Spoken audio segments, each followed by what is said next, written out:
Good evening, everyone. Thank you all for coming out to join us tonight.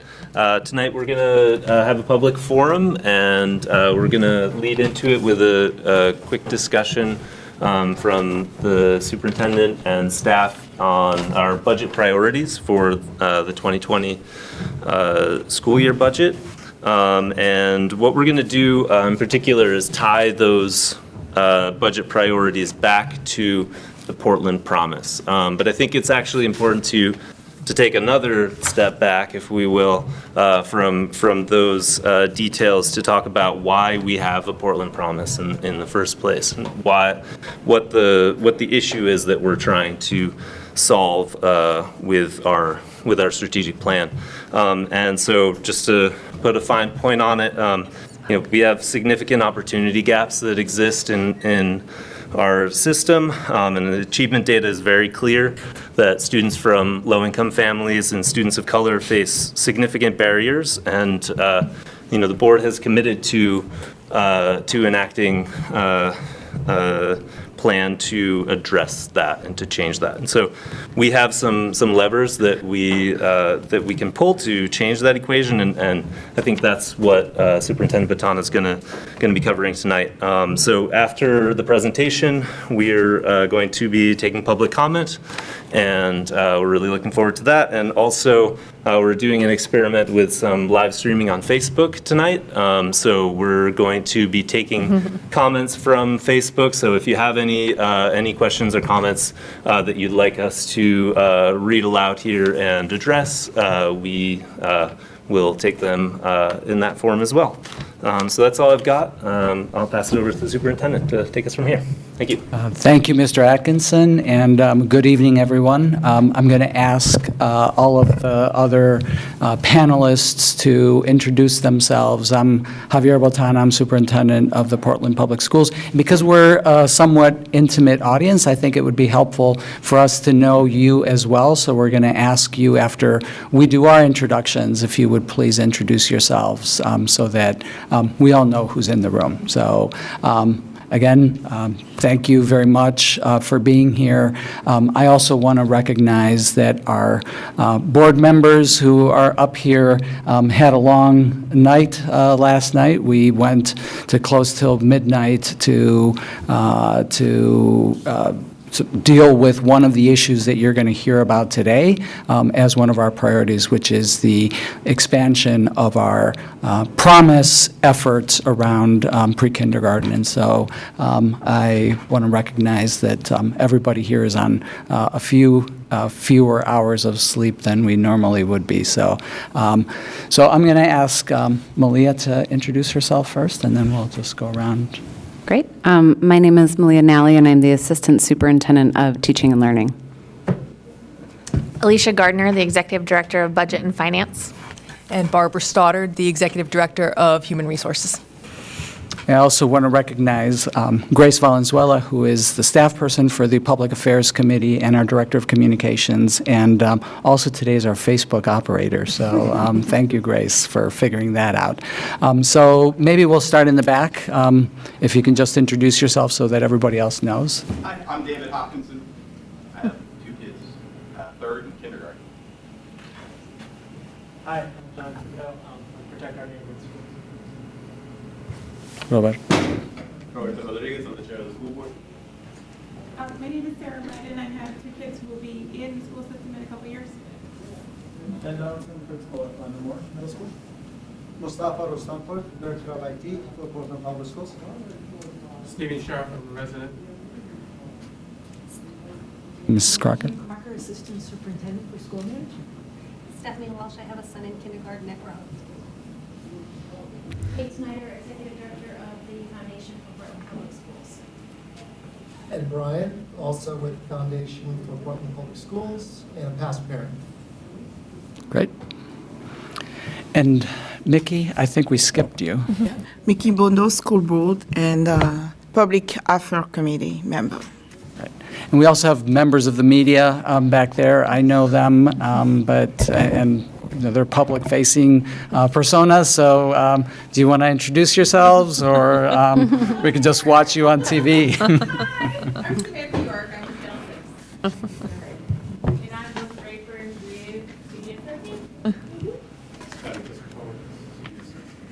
Awesome. Okay, so today, as Mr. Atkinson mentioned, we are really focusing in on our budget priorities for this year. We're going to do a little bit of background building around our financial realities, but this is not our budget presentation. My budget presentation to the school board is scheduled for March 19th, and that's where you will actually see the full picture around what it is that we're proposing, how much it's going to cost. So today, we are going to focus fairly narrowly around what you can expect to see that is new and how it's connected to our efforts to fulfill our Portland Promise. The Portland Promise is our strategic plan. It is something that we developed as a community with a focus on our school-based staff, our principals, our teachers, and our school board back in 2016, and it is the plan for how we move the district forward.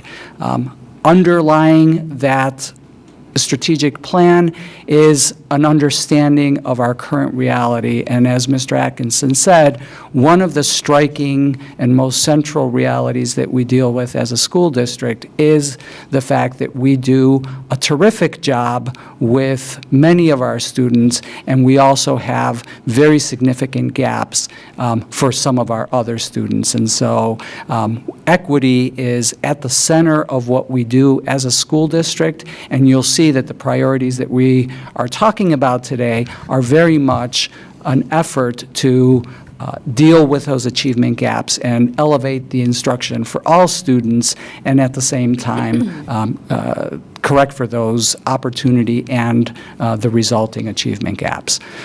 So the way that we have this structured is I'm going to lead us off and do this framing. I'm going to turn it over to Alicia Gardner, our Chief Financial Officer, who's going to give us a little bit of the background around the finances. And then we're going to go goal by goal, and for each of the goals, we're going to talk about what you can expect to see in our budget, what are the new priorities that we have identified that have financial implications for us, and walk through specifically the why, how it's connected to the goal, what strategies it represents, and then where it fits in the plane of the timeline for doing the work that we've set out to do. So I'm going to turn it over to Alicia to talk a little bit about the finances, and then I'll come back and do a little bit more framing before we move into the goal by goal. All right, thank you very much. So to start us off, we're going to talk about the City of Portland's valuation, because it's really a huge factor in how we are receiving money from the Department of Education. And I pulled out the valuation figures from our state, and this is state equalized valuation. So this is how the state assesses the City of Portland. This is not the City of Portland's internal valuation that they come up with.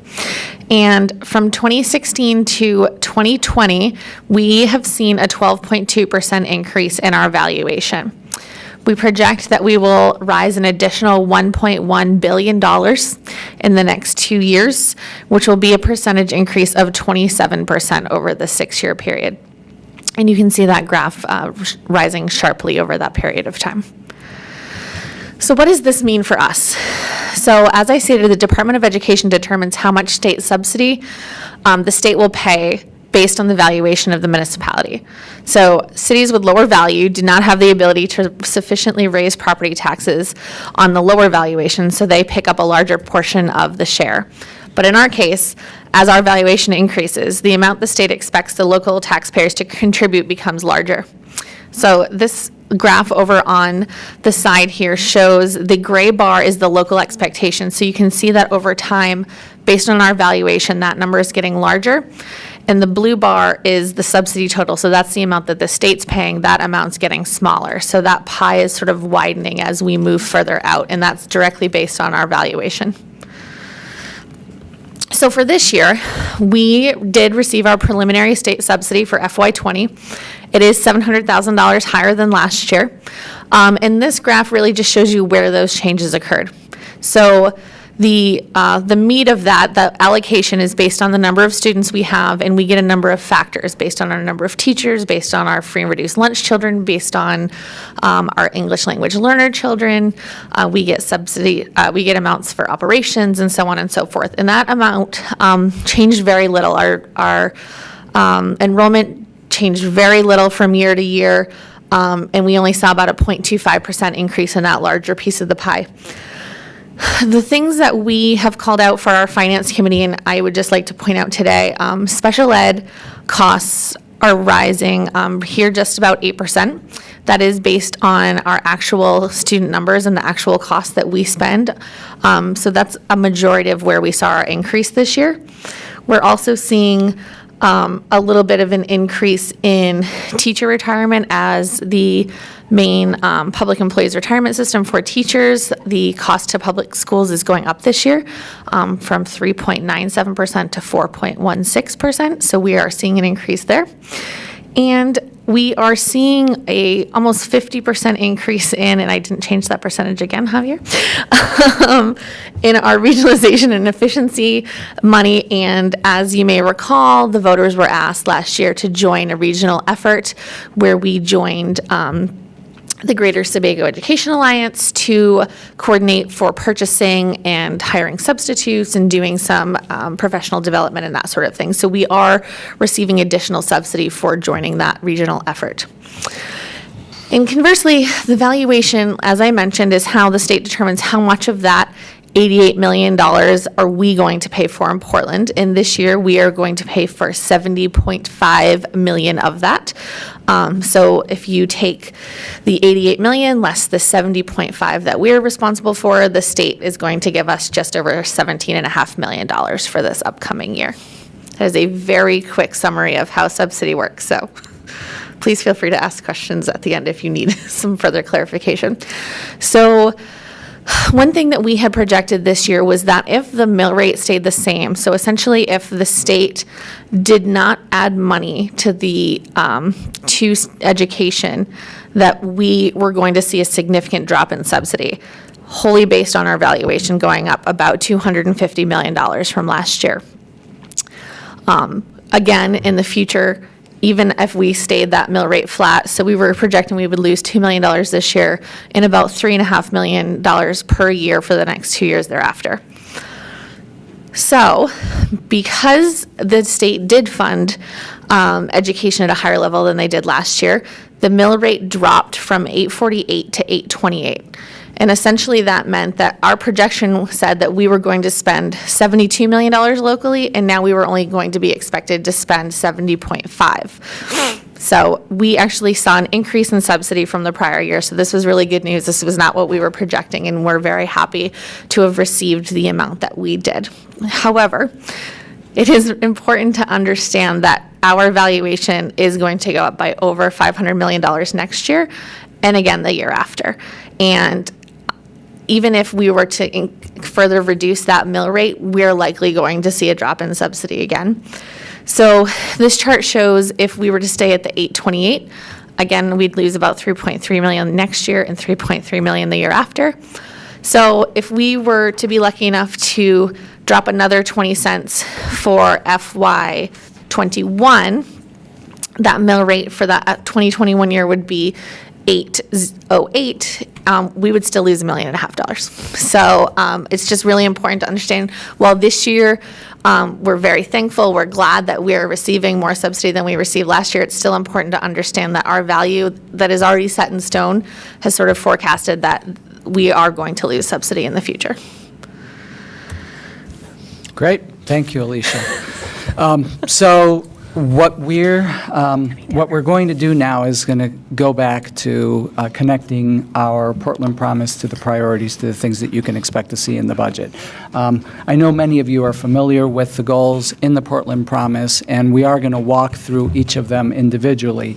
But these are the 4 goals, and together they represent our trajectory to be able to get to our our ultimate goal, which is to have all of our students graduate prepared and empowered for the next step in their life. And when we talk about prepared, we always think about making sure that they have the knowledge and skills that are required to be able to do the work that they are going to move on to do, whether it's school, whether it's a career. And when we talk about empowered, we specify that it's about having the plan, about knowing what it is that they need to have, what it is that they aspire to do, understand their passions, understand their dreams, to be able to move on in a productive way and not walk out and say, what's next for me? So that's part of our commitment as a school district. I want to put the investments in context, because we're going to spend a significant amount of time today talking about the work that we're proposing that is going to be a part of our budget proposal for 2020. But it's important to understand that, again, we developed the Portland Promise. When I first started, our first couple of years have been what I would describe as very challenging budget years. And so in our first year, we were not able to make any significant investments in the work that we know that we need to do to achieve our goals. So we developed a plan, we began to communicate the plan, but we were not able to make significant investments in that. Last year, we, through again what was a very challenging budget year, prioritized ensuring that we invested in creating one of the centerpieces of our plan, which is making sure that every student has meaningful connections with a caring adult. So the investments that we made were largely focused in being able to increase our social work presence, making sure that we retained class sizes that were enabling of that type of a relationship, and also making sure that we had special programs that create those opportunities. So we invested in things like our Make It Happen program, which gives high potential students access to the knowledge and skills to really be able to stretch themselves into the kinds of things that they have the potential to achieve, to think of themselves as high achievers who need to be able to market themselves into that next step in their lives, as well as creating the kinds, in this case, actually continuing the kinds of investments that the district had been making using grant funds from the Nellie Mae Foundation to be able to provide for real-life experiences for our students, particularly at the high school level. So our mentoring work, our work around extended learning opportunities, giving students the opportunities to go out into the community and do shadow experiences, internships, and things along those lines. So those were the priority investments that we were able to make last year. And then this year, we think this is a pivotal year to really begin to turn the tide and address the promise that we've made and be able to deliver on that. And so, as I mentioned earlier, last night, the board took very substantial steps in that direction with one of our key priorities, which is the expansion of pre-kindergarten opportunities for students in the community. And so that is a huge piece of how we look to reduce the opportunity gaps that then lead to gaps in achievement. And so that was a huge step that we took last night, and that I'm incredibly proud of having worked through that process with the board. We also last night talked about our focus on core instruction, on the, what happens day in and day out for our students in their classrooms, and we're going to tell you a little bit more about that today. And then we've, over the course of the year, have been talking to the board and publicly about our work around really our whole student goal, which is making sure that we have the kinds of supports that develop the social emotional aspect of students. And so we're also going to talk tonight about our behavioral health continuum. So with that, I am going to turn it over to Assistant Superintendent Malia Nelly to talk about pretty much all of that stuff. Thank you. So the way I'll do this is just either reorient you or introduce you to the goal from the Portland Promise and the strategies that we had outlined from the beginning. Talk a little bit about some additional background context that builds the why for why we're focused on what we're going to be focused on this next year, and then describe to you what we're going to be trying to move forward in the next year and some of the kind of high-level investments that are going along with that. So the first goal, and the first goal is achievement. I will say throughout these, and I think the superintendent mentioned this, equity underpins all of this. But explicitly, the first thing we're talking about is our achievement goal. And for this, we say that all of our students will be prepared for college and career and empowered to pursue a productive post-secondary path. That's a lot of P's after staying up until 1 a.m. And so we're looking at our students' graduation rates and graduation and post-secondary success for that. In terms of the strategies that are outlined in our plan, we're focused on really looking at curriculum and core instruction, which is what I'm going to talk more about in a minute. Having a district-wide intervention strategy that really meets students where they're at and gives more time for the students who need it. And then really improving our use of data to drive our instructional decisions in support of our students' learning. So, in terms of some of the additional context that goes behind why we're focused on that first strategy, which is curriculum or core instruction, we've been really looking at our data, and this is a lot, I know, but this is from our recent state assessments, and this is looking across grade spans. And basically the headline here is that in ELA, about half of our students are proficient in the standards, and we see significant gaps when we look at our student subgroups, and here you're looking at the gaps between students who are economically disadvantaged and those who are not. And then we're looking at this compared to peer districts in the state. So these are districts that are more comparable in size to us, which of course we don't have an exact peer, but these are our closest peers.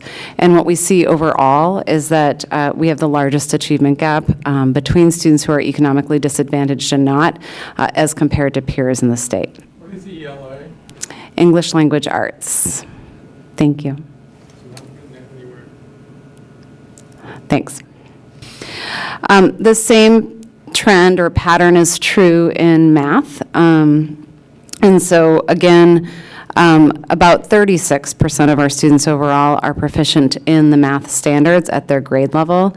And we see, again, a big gap between students who are economically advantaged and those that are not, and the largest gap as compared to our peers. So our takeaway from this is that overall, we need to really focus on raising achievement for all students and pretty urgently tend to that significant gap we see between student groups. Beyond that, we've been really looking closely at the research, and one of the big, takeaways that we have is that overwhelmingly, when you look at research, the things that we would say are within our control, like the teacher quality, the curriculum we use, and our sense of collective efficacy, which I'll talk about in a minute, those have a bigger impact on student achievement than things like a student's socioeconomic background, home life, or sense of motivation. And so oftentimes people assume that students might have additional barriers they have to overcome, and those are the reasons. And yes, that's true, and we as a system need to put additional supports in place for our students. But a really high-quality teacher, really high-quality curriculum, and then here, a sense of collective efficacy, meaning that the group of teachers in the school share a really clear and common goal for student achievement and have a strong sense that they can impact it. These things, statistically speaking, have a larger effect on academic outcomes than things like socioeconomic background. And so this is just some of the background in terms of what's led us to really want to look at core instruction across the district. And so in the next year, we're going to build on, of course, the work that's been happening in the district over time, and really try to go deeper in a few key strategies that I'll talk about here. So first, we're working on this idea of a clear instructional vision and coherence. I'll talk about those together. And so in the last year, we developed across the district what we call our learning beliefs and core teaching practices. So we've had teachers and principals and coaches across the district come together over the course of a year to define together what does excellent instruction look like, and what do we believe about how students learn, and how do our teaching moves align to our beliefs about learners. So we're going to continue to build on that, and we've started to make more specific, content-specific details around that so that we can really align our professional development and coaching support to teachers. So really building on this shared vision, and then coherence is connected to making sure that a student's experience in our school system is really lined up over time. So as many of you know, we have a proficiency-based diploma, and this has sparked some really important work for the district over the past many years, where we've articulated clearly the skills and knowledge we expect students in the Portland Public Schools to have mastered by the time they graduate. And then we've been able to look backwards from that. If this is what we expect out of a PPS graduate, what would we then need to prepare them for in middle school? And are the standards aligned there? And what do we need to do in elementary school to prepare them for middle school? So this is what we call as educators vertical progressions, but we're really having good, meaningful conversations with each other about the degree to which our curriculum and our instruction does or doesn't line up in sort of preparation for what we want in graduation.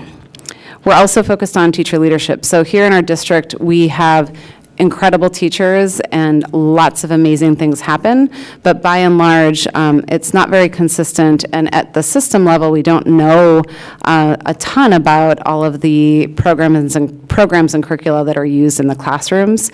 And so our effort is to really lift up that expertise and have that spread more systematically across the district. So there's some work we're doing around that with teacher leadership. And then I think the other thing I want to highlight here is around professional learning for our teachers. So we're trying to push a professional learning system across the district that thinks about how to do that in a way that's, we call it embedded, so really relevant to teachers' work day to day and sustained and ongoing. So we have coaches. We actually have people working with our coaches on the skill of coaching and developing their content area knowledge. And we are committing to things like professional development around curriculum, programs or tools that teachers have, rather than just giving it to them, really thinking carefully about how do we help them understand how to use it really effectively. So these are some of the things we're focused on with core instruction. As far as content goes, we've been doing a lot of big work with math. This is where we've started, and we are shifting our approach to math instruction to be more of a relevant, engaging, student-centered approach. So we've started to do things with curriculum there, with coaching and professional development. We're going to be doing more work around early literacy and adopting a district-wide phonics program in the coming year. We're going to do some more coordinated work around science, technology, and engineering. We have somebody working deeply at the elementary level, learning what's happening and doing some deep work with some schools and trying to spread that. And then finally, we have a teacher leader helping us better understand that social studies content in the district, and then going deep and leading us with one strand of the work to get aligned across our curriculum, and that's in Wabanaki Studies. As far as the investments go that connect to this, you see them here. So we've had a middle school math coach. The person that's been in the position is now our director of curriculum and instruction, and had been a consultant on a contract. So this is just replacing that contract with a teacher leader. So there's no increase in the budget. the STEM coordinator. So we've had a teacher leader I mentioned who's been on sabbatical. She happened to choose a focus on science as her area whilst on sabbatical, which has been phenomenal. So we're going to continue doing that work and add that kind of additional half of a person to the budget so that she can sustain what she's doing. And then the teacher leader who's started to focus on social studies will remain. There won't be an impact on the local budget because she's been grant funded through our title funds.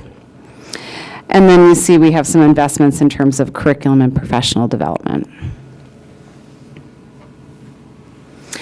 The next goal is our whole student goal. And here we're looking at kind of a well-rounded education.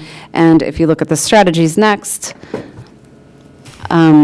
specifically, we've laid out several things that we're focused on. The highlighted or bolded strategies are where the district-wide focus is right now, and in particular, this first one around social emotional learning outcomes and making sure we have a strategy across the district and within each school as it relates to social emotional learning or behavioral health.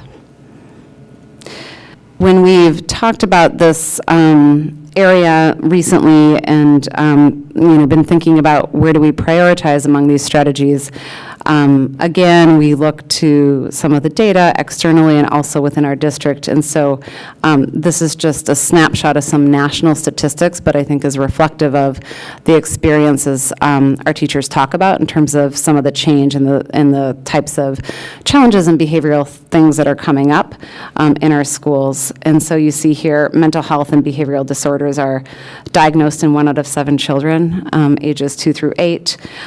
This age of depression has been dropping significantly. So it used to be 29, now it's 14 and a half years old. We know that, I think alarming % of students in high school have thought seriously about suicide. And all the while, we know that there's research that talks about how a behavioral health continuum, teaching explicit social emotional schools, does both help with pro-social behavior, but also increases achievement. And so this is, again, some of that background context as to why this is a big focus for us in addition to the data we have. And so our focus or the strategy here that, again, is building on what we've been working on and we want to go deeper with next year is around the behavioral health continuum. So there's 2 parts to this. The first is having a tiered, we call it a tiered system of behavioral supports across the district and within each school. So people might have heard of the term PBIS, Positive Behavioral Intervention Supports and Systems.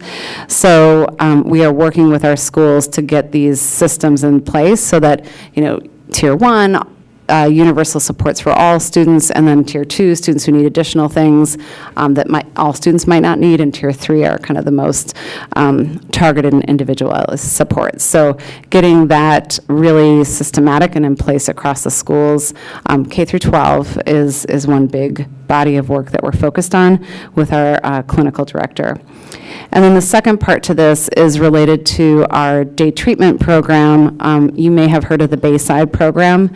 This serves students with emotional disturbance and other behavior disabilities. We have had conversations about that started with thinking about moving the location of the program.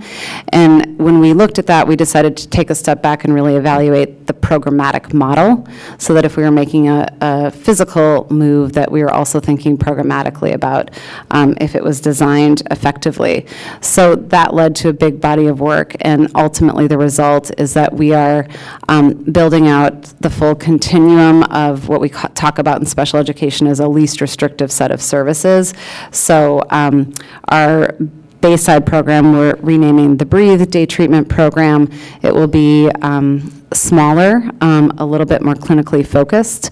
And then we are going to create within the elementary schools and then better support within our middle and high schools breathe in school programs is what we're calling them. So these are classrooms that have a lot of supports, but that enable students to get into the regular classrooms, the mainstream classrooms, if they're closer to being able to have those skills.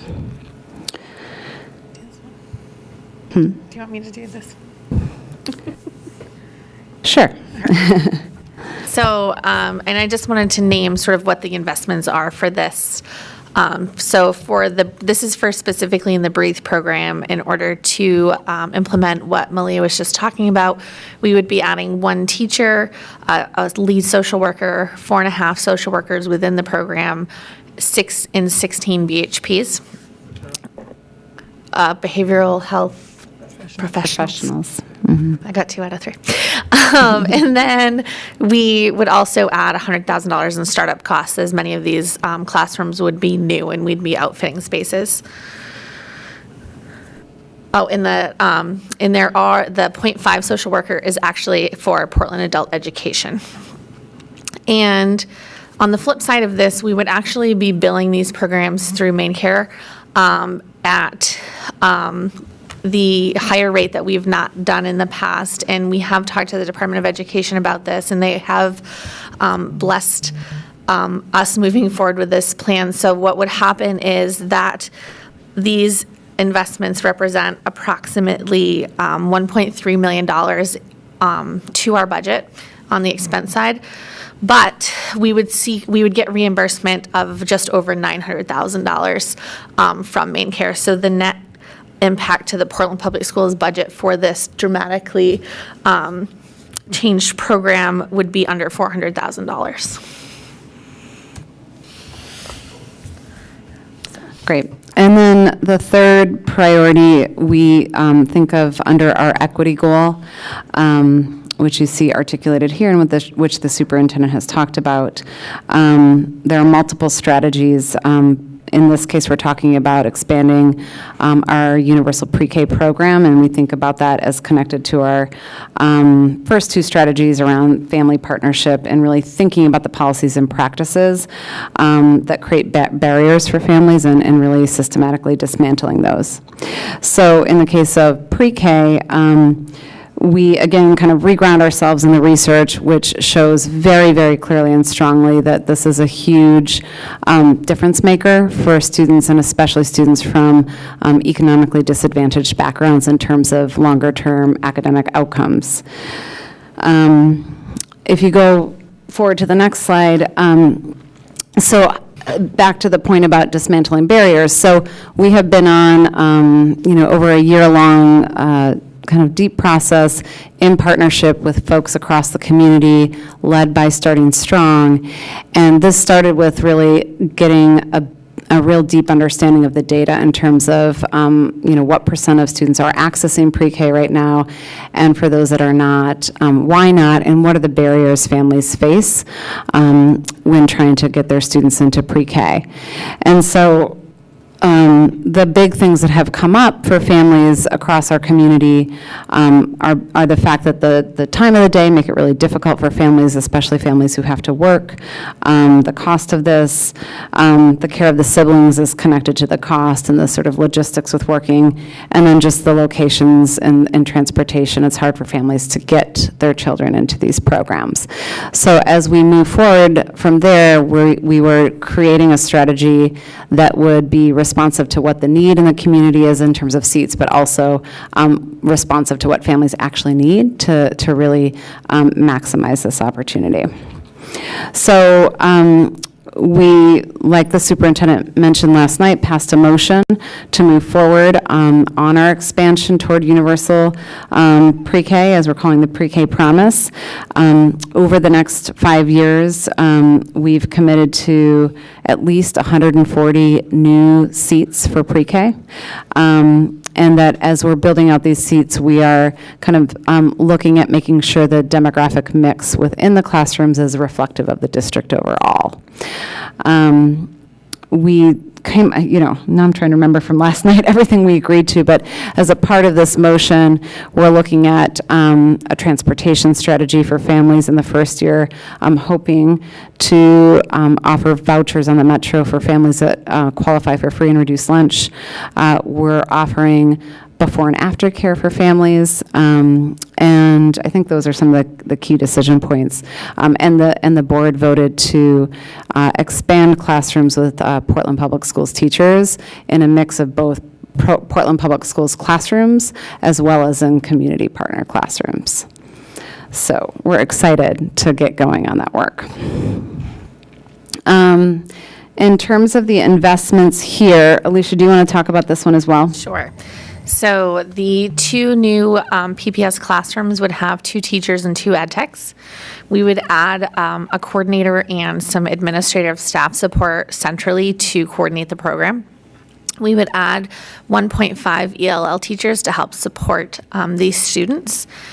The before and after care staffing is approximately $283,000. That's if all students were to use the before and after care, and if we didn't charge any fees. So as we've discussed with our board, it's likely that that cost would be a net zero.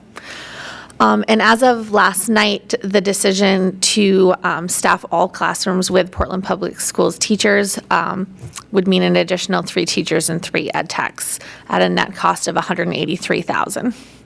So the total cost for this investment would be about $950,000. Great. And so those are some of the priorities that are really focused around our academics area.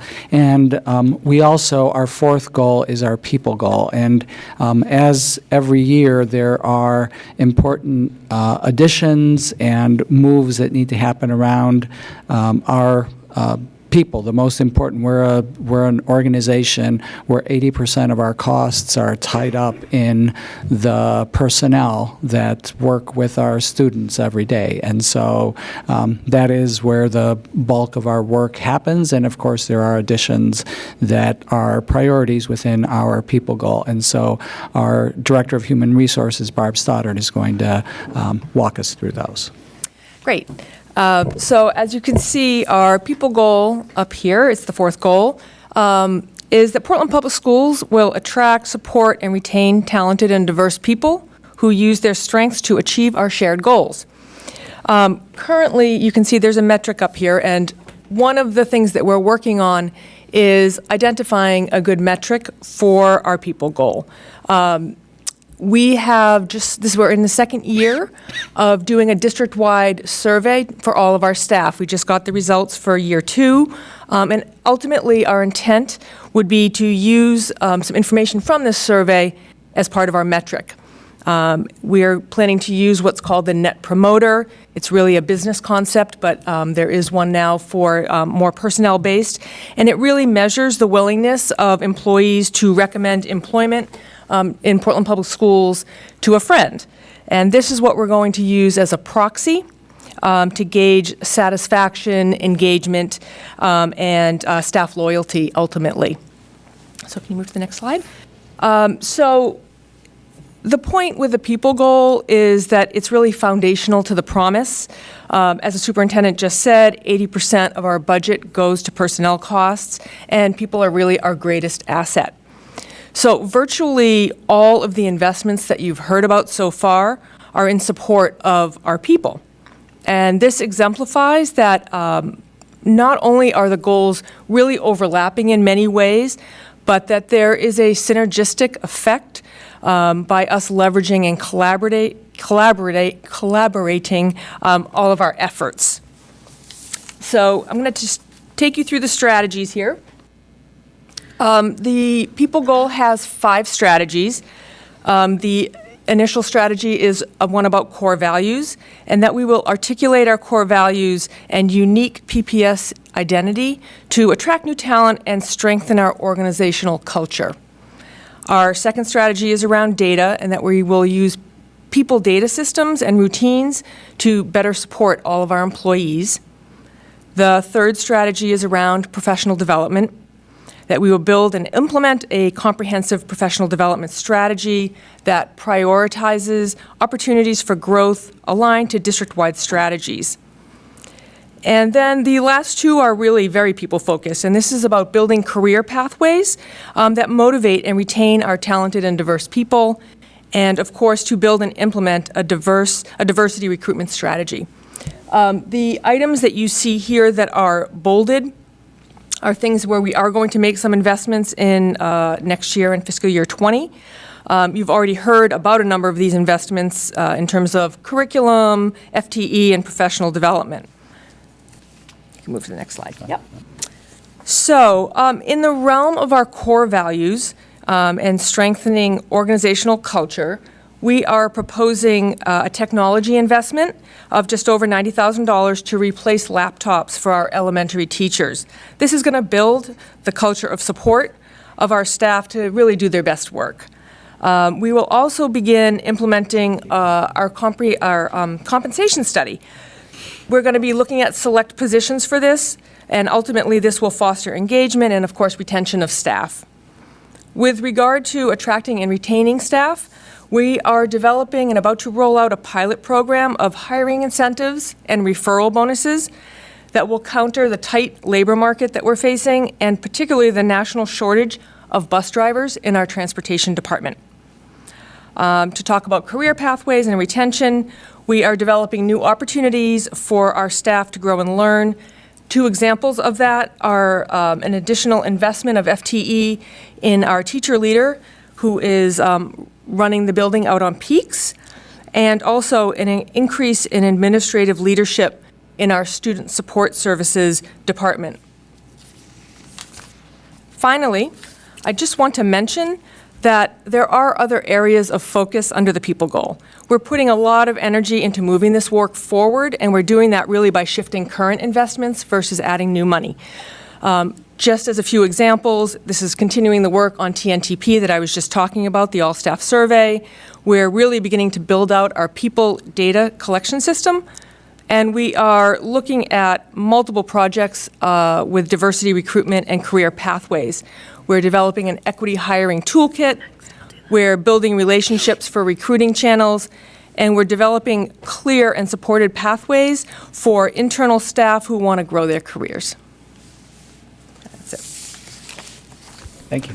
All right, and just to wrap up, I thought it was important to do sort of a summary page to tell you what the net figure would be here. So all of these investments together are just under $2.7 million. But as I mentioned, we do have some significant revenue that'll offset many of these expenditures for almost $1 million. So we're looking at a net impact to our budget of $1.7 million for FY20. I've worked with the city assessor, and we are using right now a figure of $7.885 billion for the assessed value for next year, which means that $1.7 million would result in a tax increase of just about 22 cents. So that's it.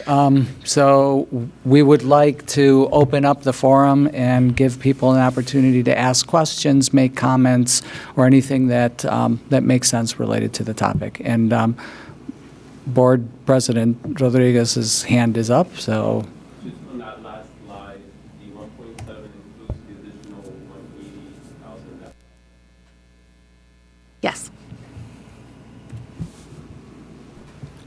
Probably.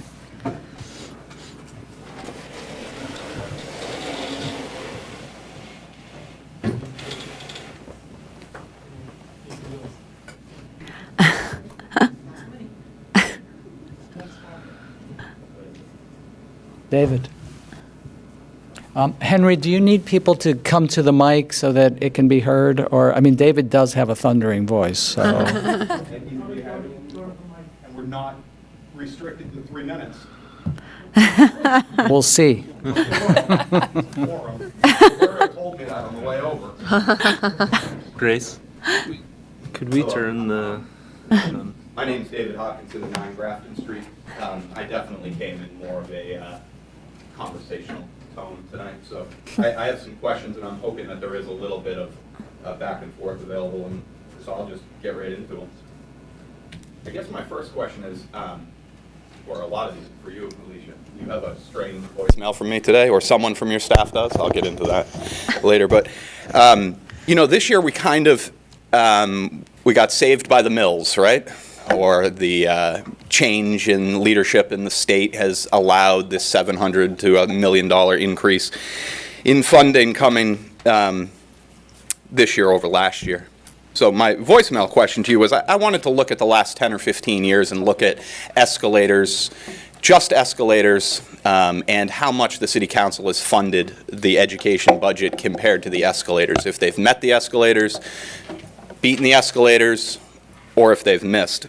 I'm interested in looking at that over the last 10 or 15 years, specifically because I'm afraid this year that as we get some additional money from the state and we have changes going on, and then you were able to put a slide up that said, wait a minute, even with all these positive changes that we're seeing, we can tell you right now that we're $3.5 million in the hole for next year. So luckily, because I have nothing else to write about, we still have a revenue problem, which is fantastic for writing only.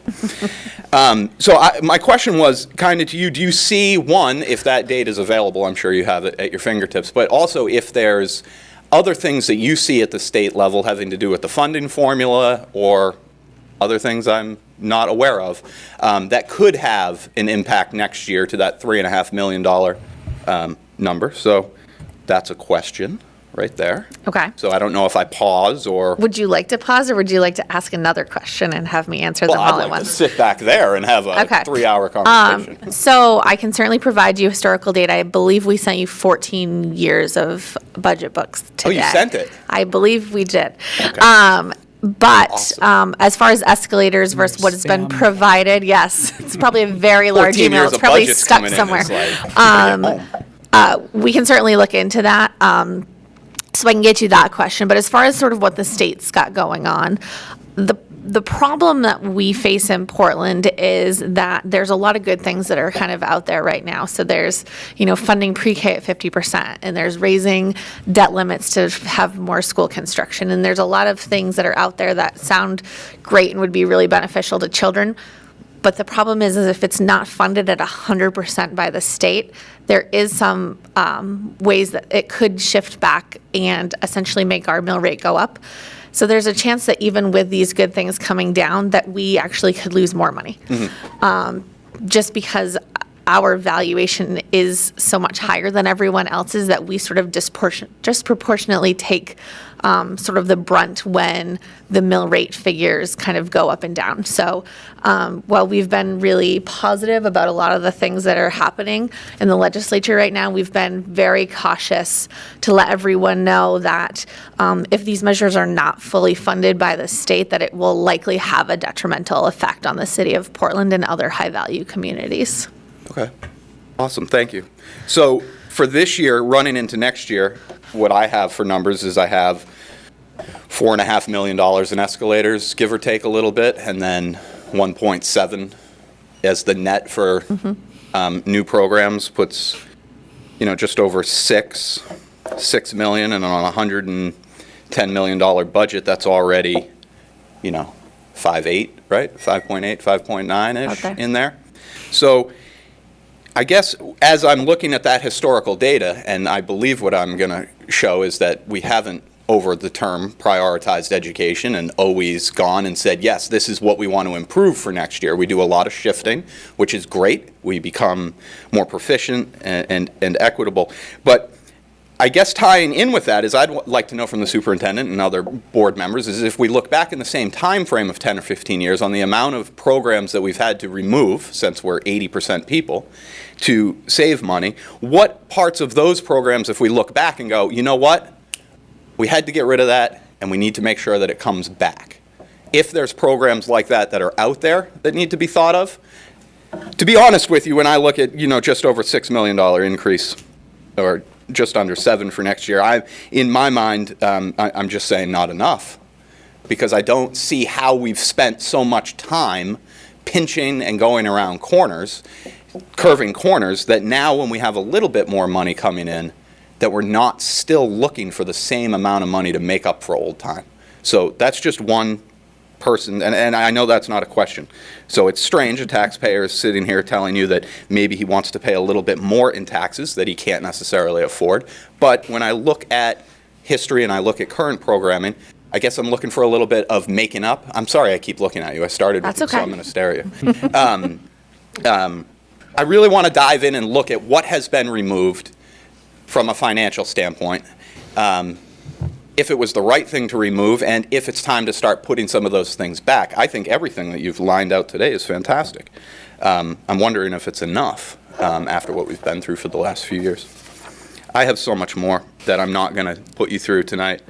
Some of it has to do with budget. Some of it just has to do with programming. I found it interesting as we move closer to proficiency-based exams. I'm fortunate enough that my child was tested for a gifted and talented program.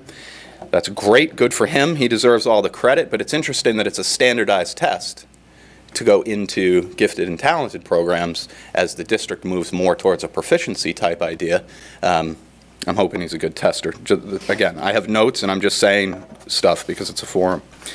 Also, just one, and this will be my last thing, one clarifying question. Did you say that 36% of children test at the appropriate math level? Just 36% of students test at the appropriate math level for their grade. Is that for, oh, how do you word this right? Is that for free and reduced lunch program, or is that district-wide? That is district-wide, and it's lower for students who are on free and reduced lunch. Okay. So good, I'll end with that, saying that $6.5 million is not enough to increase 36% of students testing at the appropriate math level. And thanks, you guys, for doing an awesome job. Appreciate it very much. We have many meetings coming up, so you'll have your opportunity. House calendar.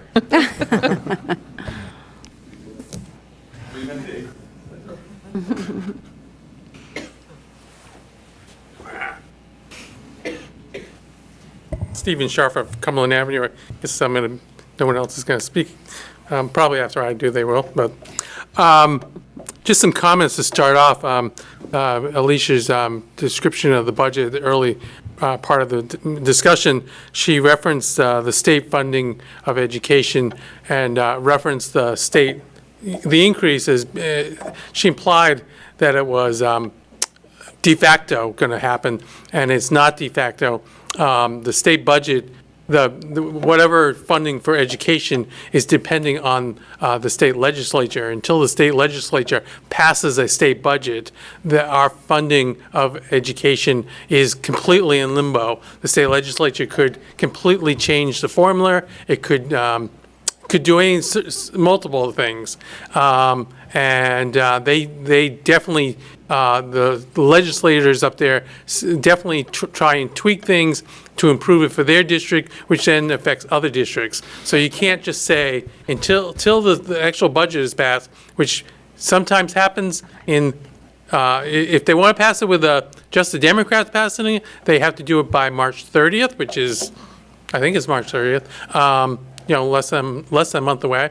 Or if they want to do a 2/3 budget, they have to do it by June 1st, or not June, July 1st. That's usually what ends up happening.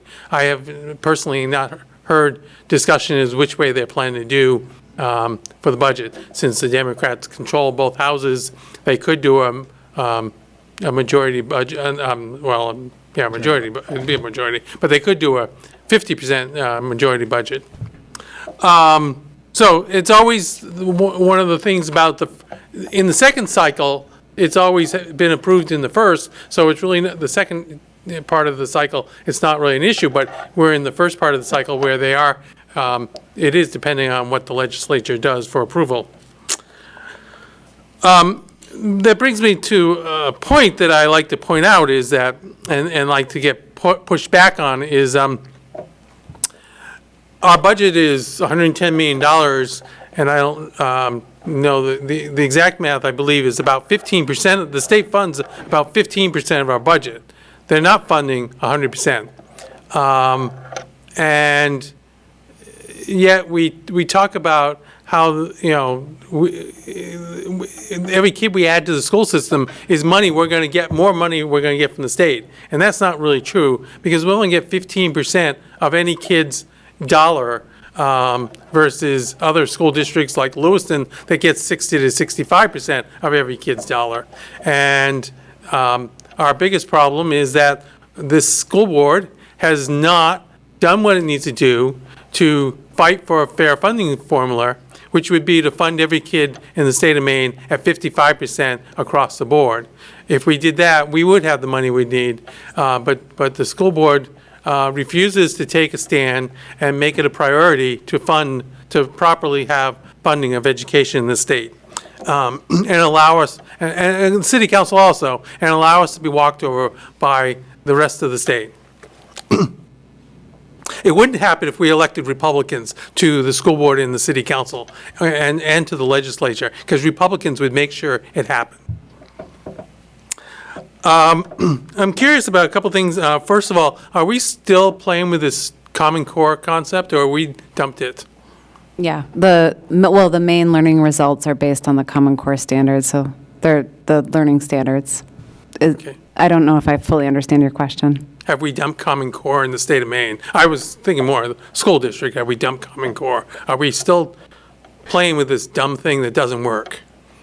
The Common Core... Obviously, you'll see where I'm coming from, and So the Common Core are a set of, so folks know in the public, learning standards that states had historically made their own standards for what students should learn throughout their course of K through 12.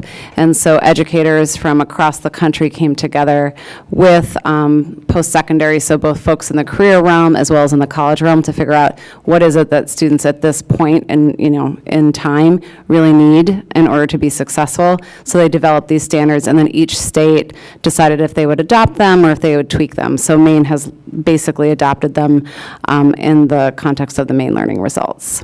I was thinking more in terms of the teaching of Yeah, so the Common Core doesn't say anything about how you teach them. It's actually a common misperception. It doesn't prescribe anything about the way you teach. It just says what students ultimately need to learn. Okay. Yeah. Do we still, or are we teaching kids times tables? Yes, so part of our math standards at the elementary school require students to have their basic facts. So we think about, in our math instruction, making sure students have a conceptual understanding, they can apply their math, and they have fluency in terms of things like your math facts. Okay, so is the times table, knowing the full 12 by 12 times table, a priority in that? Yeah. If you don't pass that, you're not part of the 36. If you don't, by like 6th grade or something, whatever, I don't remember what grade I learned it in, but yeah. You do need to master your multiplication facts in elementary school. Okay, the only thing that I'm going to speak about right now is sports. There was no mention of it here. The cost of sports and where the school district is going in that with that. I think it's a significant drag on the school budget, well over $1 million.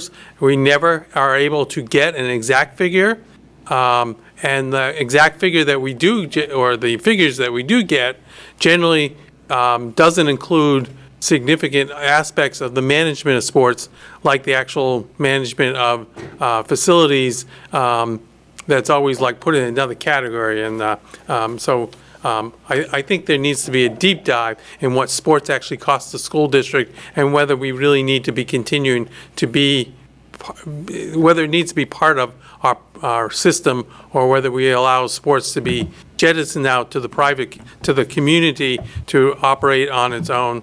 And I say that sort of in context to what a discussion apparently we're going to have. I didn't listen to the meeting, or I can't remember if it was this meeting or the previous one, about... It was yesterday. Yesterday's meeting, about football, and the idea that you had a forum back in January about football, and you came back and decided the way to solve the problem was not by merging the two schools, but by spending money, theoretically, on adding football to lower levels, when that is not the way sports management is going these days across the country. And to me, that's not the way we should be doing it. Thank you.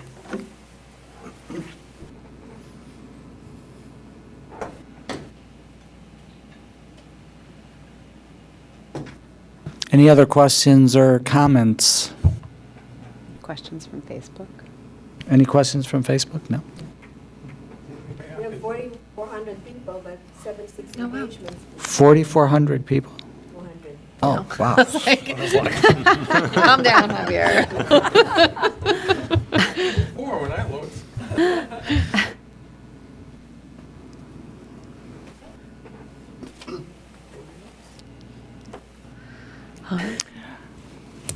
Tim? Okay, I guess that's all. It's a wrap? That's a wrap, and that's nice to have a little distinction from last night where we went very long. This has been short Actually and sweet. ending early as opposed to ending late? Yeah, that's great. Grace, did you? Can I say one more thing? Yeah. So I just wanted to let everyone know that our budget schedule is posted on the website. So if you go to portlandschools.org and you go to this district home, on the top left, there's a FY20 budget timeline. And we are proposing the budget to go forward on March 19th. The Finance Committee will meet the 21st to review. We will have a public hearing on the 26th. We will meet jointly with the city on the 27th. The school committee plans to recommend to vote the budget back to the full board on the 28th, and the board will take up the budget on April 2nd and April 8th. And if anything changes with that timeline, you'll be able to find that right here. So I just wanted to let people know what was next. Great. Thank you. Great. Yeah, thank you. And thank you all for coming tonight. It's been wonderful. Thank you.